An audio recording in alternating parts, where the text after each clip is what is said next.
This third deep dive on the infographic, The Staircase of Mental Wellness, is going to talk about presence. That's the green staircase. Presence encompasses that reciprocal quality in relationships to get the best developmental fit whenever we need it.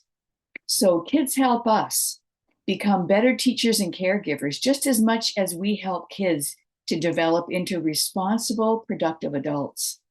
The back and forth inside a relationship promotes co-regulation of emotions, co-development of capacities to relate and cope with life, and co-authoring of a good life. Presence starts with ambivalence.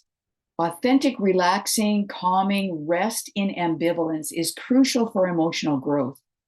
A good visual of this state of ambivalence is a child or teen that sinks back into their parent as they sit together.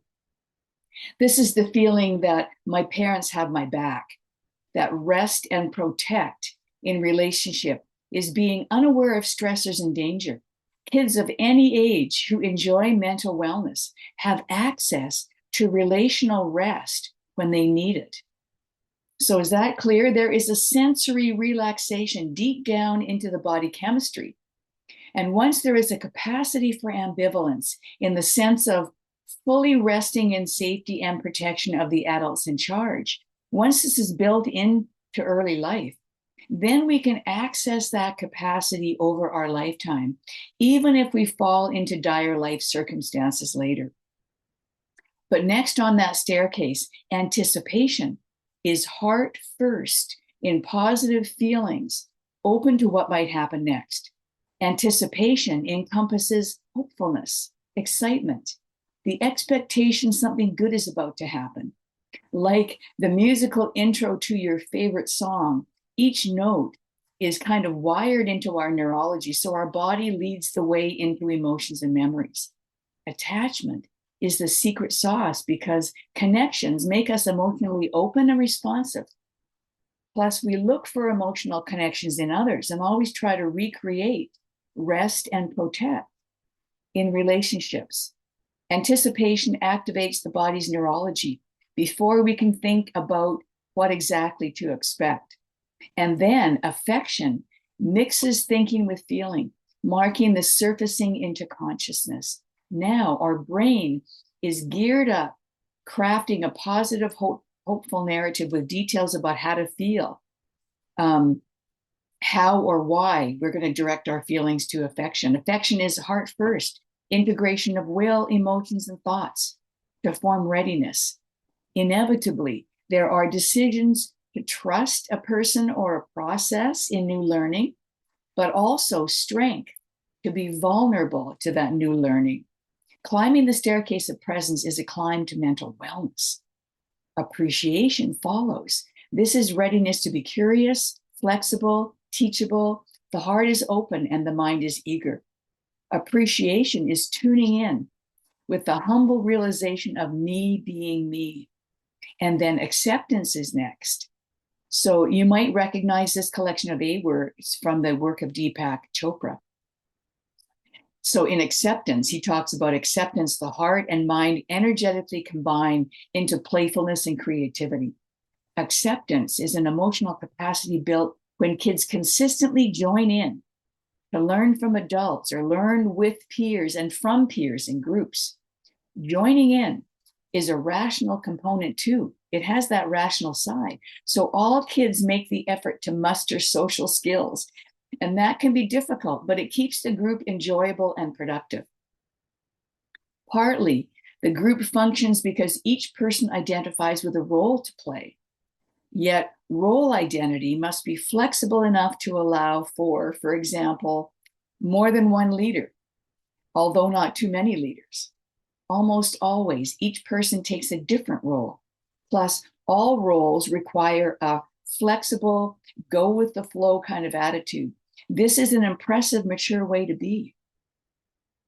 The very pinnacle of presence in this staircase metaphor is to access embodiment.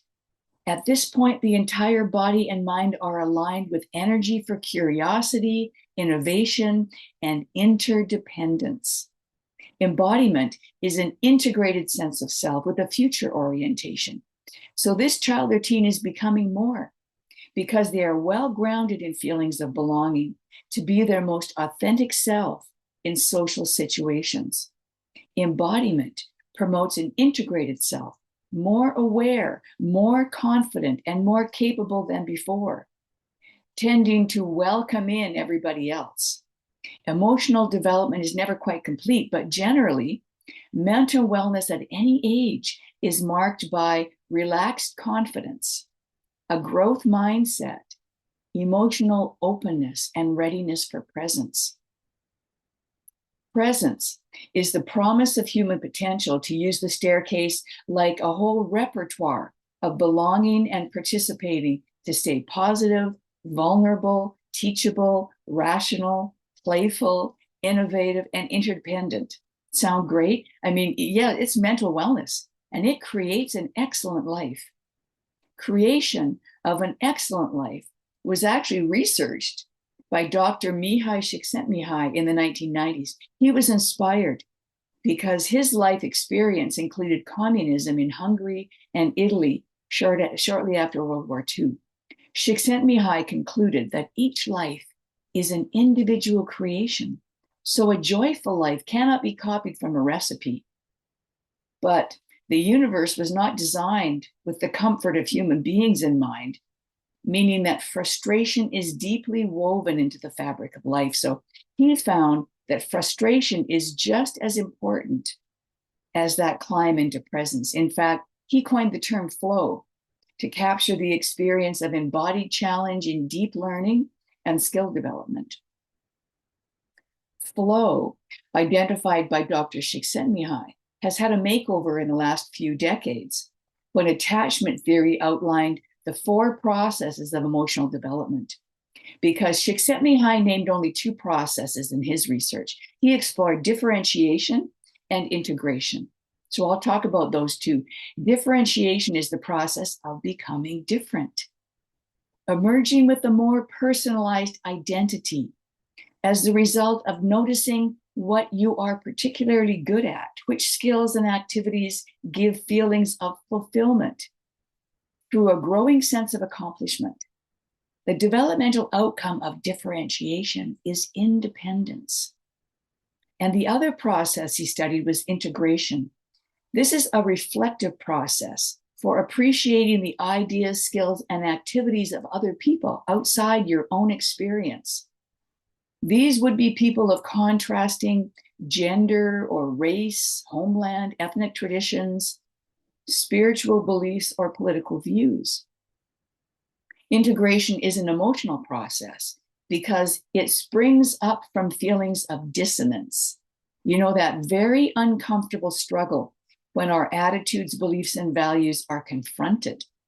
Dissonance demands that we rethink, to realign what we believe, to get our world back into balance, kind of right the ship, so life is manageable, meaningful, and understandable.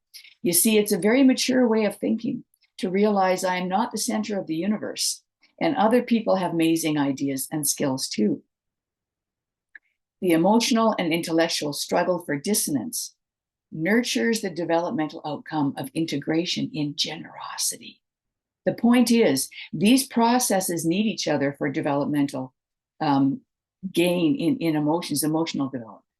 Otherwise, scientists don't feel the dissonance in unethical research, and politicians don't feel the fulfillment in policies to protect the most vulnerable in society. In fact, when differentiation and integration work together, children of any age become more unique than before in their expression of their selfhood, more skilled than before with questions and learning, and more confident than before in their abilities. Emotional development encircles emotional capacities and emotional needs. And the processes of emotional development build resilience for the wounding messages kids face every day, that they aren't likable enough, they aren't smart enough, or they don't belong. And these messages are mostly nonverbal. The staircase of mental wellness is a useful framework for understanding how emotions develop, heart first through presence, but also headfirst toward absence. Everyone has 2 staircases to navigate. So climbing up and down these staircases is real life. Nobody wants to get stuck in anxiety, but we all have anxiety. So climbing down into relational rest of ambivalence provides emotional balance.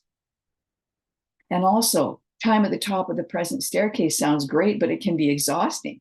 And we gain emotional balance by stepping down to experience beginner brain again and feel the anticipation of other people's new ideas. If we're too far up the absence staircase, we're really in trouble. So can we climb down from being numbed out and shutting out people to trust someone again? You see, managing your emotions is a long-term developmental outcome.